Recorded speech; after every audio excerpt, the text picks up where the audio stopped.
Hey everyone, it's me, Arthur Kade. Huge fan of you, John Quiñones. Thank you. Got a couple Emmys behind us. I'm like, we've got to make sure the Emmys are in the shot. Of course. If you've earned them, they've got to be in the shot, man. Yeah. Congratulations. What would you do? Thank you. I was just telling you, an absolutely brilliant show. It makes me realize how bad humanity is sometimes. I can't even imagine being in your seat. It's a reminder that despite all the progress we've made in this country with regard to sexual, preferences and the people we love and race, there's still a lot of work to be done. And when you look around and see how ugly politics have gotten, man, there's no better time than to shine this light on how the way people react to these things. These scenarios, I mean, you're coming up with multiple scenarios each and every episode. I sit there and I'm like, how do they come up with this stuff? It's mind-boggling to me because these are realistic everyday scenarios. Yeah, these things happen, but they happen when no one's watching. We just put a camera on it, right? And the ideas, we brainstorm. We have a staff of about 25 people, and we all toss ideas around. We watch what's in the news. And, of course, there's a lot these days to give us ammo, if you will. And we also get ideas from people. On Twitter, they'll email, they'll send me ideas, and we have a contest on the air. Sometimes the winners get to come with me and watch me do the scenarios. So the ideas come from everywhere. You've been such a successful investigative journalist for so long. When you do a show like this where you've probably seen everything at this point, are there still situations that surprise you? All the time. And it's not only that they surprise me, it's the people who surprise me. I mean, the person you think wouldn't step in and do the right thing does. And the one you thought would doesn't. We'll be doing something on racism, and a big dude comes in with a shaved head and tattoos on a motorcycle. You're like, this guy's never helping. He's like the white supremacist.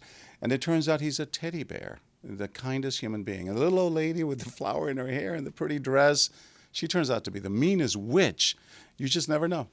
The success of the show, to have the amount of seasons you now have under your belt is an eternity. In TV years, it's like 100,000 years at this point. Pretty wild. Yeah. It's pretty crazy. Has it blown you away to see the success of the show? When we started 10 years ago, we thought, wow, how many of these scenarios can you do, right? We're going to run out of ideas. We'll do 5 or 6.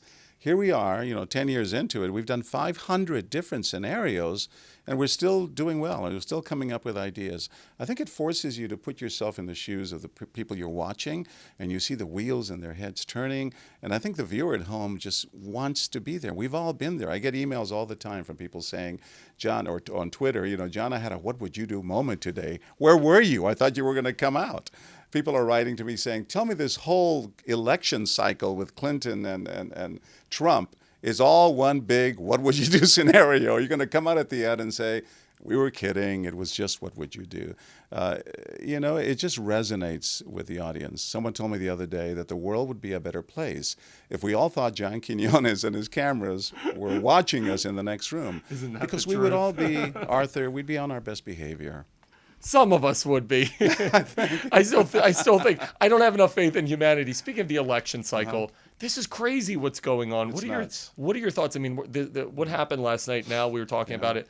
Melania with the, I guess, quote unquote, plagiarized speech. What are your thoughts about all this? If it's true, and it certainly sounds familiar, at best it sounds very, very strikingly similar to what Michelle Obama said. I think it goes back to ethics and morals, and that's why this show is so important. Is it right to cheat and to copy other people's words? I don't think so. We would be kicked out of college for doing that. So if it's true, someone should take responsibility, and Trump says he fires people. He should fire that speechwriter, if indeed that was the case, that it was plagiarized. Do you remember ever in your lifetime a race like this? No. I mean, no. It's an abnormality unlike anything we've ever seen before. Nothing in my lifetime that I've ever seen like this. I mean, the way it started, this convention, with all that ruckus and yelling and screaming, I just can't wait to see what the rest of these next 6 months will look like. When you look at moving forward with what would you do, are there scenarios already cooked up in your head that you'd like to see? We would love to do things on our guns, open carry. I mean, those obviously are very dangerous scenarios that our lawyers at ABC probably wouldn't let us do. I would love to do something involving religion, maybe shoot something at a church when the priest is giving this lecture about us being good to each other, and having hidden cameras in the parking lot when people are leaving and cutting each other off at the parking lot. I love to do scenarios involving children because kids say the darndest things. Unfortunately, we can't. You have to be 18 years old to sign a release to appear on What Would You Do? And we would have to have their parents' permission. And what if they tell the kids to behave in a certain way? But I would love to do something either on a college campus or elementary schools would be great to see how kids, they might have a lot to teach us adults. One of the things that I've thought about is you see some of these scenarios, and I imagine there's probably some dangerous situations that come up. Have you ever had situations where you've actually been in fear of what could happen? We'd push it as far as we can, and we've been very lucky that nothing has ever turned violent.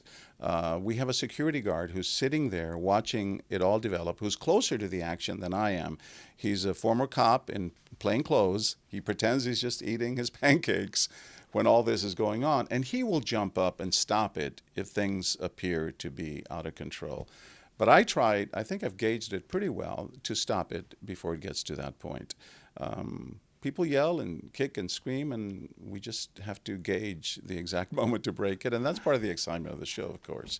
And I love the fact that when I do come out, there's a big collective sigh of relief. Like we're not going to jail. Thank God. Is there one story throughout your career that sticks with you? A story as a news reporter, As a news or reporter. What Would You Do scenario? Actually, both. One of each.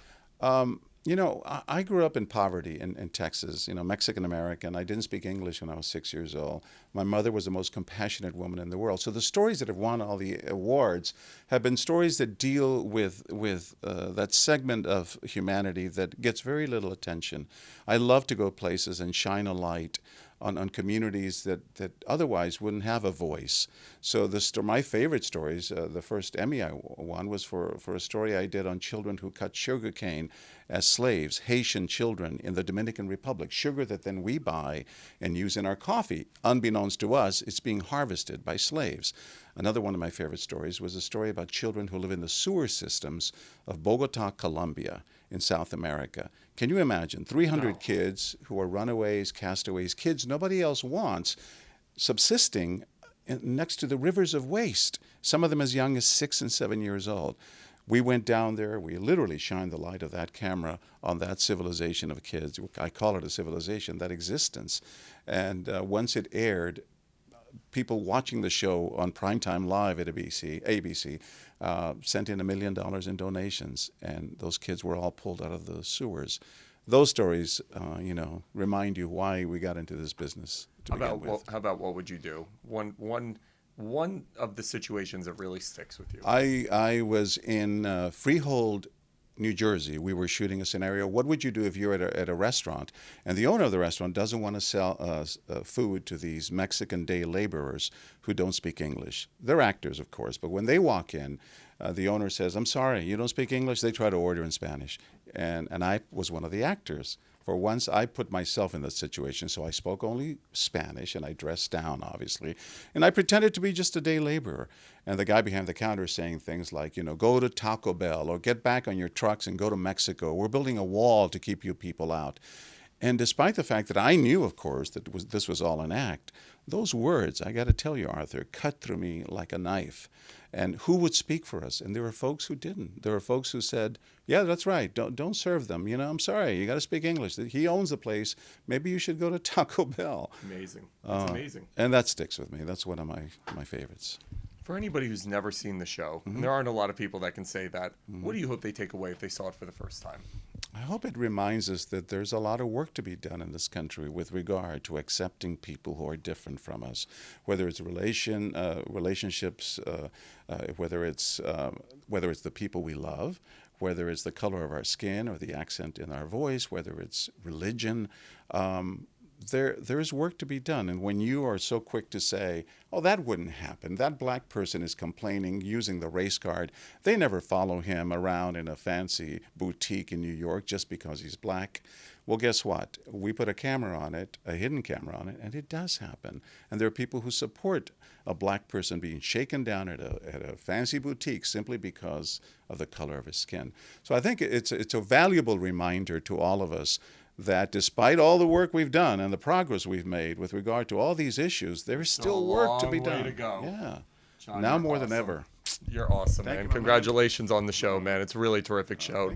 Great message behind it.